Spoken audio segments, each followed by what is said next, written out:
നിങ്ങൾ മാറി താമസിക്കണമെന്ന് പറഞ്ഞപ്പോൾ പ്രശാന്തന്റെ വീട്ടിൽ പ്രശ്നമൊന്നും ഉണ്ടായിട്ടേ? പ്രശ്നം ഉണ്ടായോന്നോ? ഭയങ്കര കരച്ചിലും വീഴ്ചലൊക്കെ ആയിരുന്നു. ഞാൻ മൈൻഡ് ചെയ്യാനൊന്നും പോയില്ല. കല്യാണം കഴിഞ്ഞു കഴിഞ്ഞാൽ ഭർത്താവിന് ഭാര്യയല്ലേ വലുത്, അല്ലാണ്ട് അമ്മയല്ലല്ലോ. ഞാൻ ഒറ്റ വാശിയിലുണ്ടെന്ന് വീട് മാറി താമസിക്കണം. ശരിക്കും പറഞ്ഞാൽ ചേച്ചി പറയുന്ന കേൾക്കുമ്പോൾ എനിക്കും വീട് മാറി താമസിച്ചാൽ കൊള്ളാന്നൊക്കെ ആഗ്രഹമുണ്ട്. പക്ഷെ അനന്ത് ഒറ്റ മോനല്ലേ അല്ലേ? പിന്നെ അച്ഛനും അമ്മയ്ക്കും എൻ്റെ അടുത്ത് അങ്ങനെ വലിയ പ്രശ്നവും ഇല്ല. സത്യം പറഞ്ഞുണ്ടല്ലോ അനന്തുവിനെ കാട്ടിക്കാര്യം എൻ്റെ അടുത്താ. അപ്പൊ പിന്നെ ഈ മാറി താമസിച്ച ശരിയാവും? അങ്ങനെ എൻ്റെ അടുത്ത് അങ്ങനെ അമ്മായിമ്മ പോരൊന്നും ഉണ്ടായിരുന്നില്ല. പോരെങ്ങനെ എടുത്തിരുന്നെങ്കിൽ തൊള്ള നല്ല വിവരം അറിഞ്ഞാണ്. പിന്നെന്തിനാ മാറി താമസിച്ച?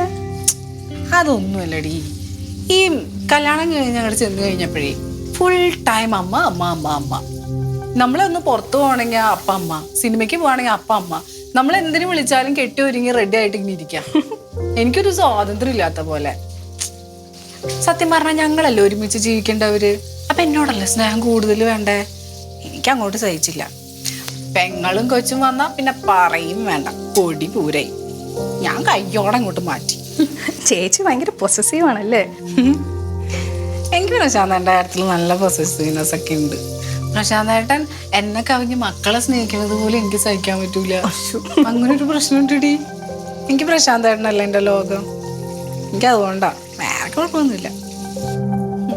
ചേച്ചിയുടെ ഒരു ഭാഗ്യം. പ്രശാന്തേട്ടൻ അങ്ങനെ തന്നെയാട്ടോ.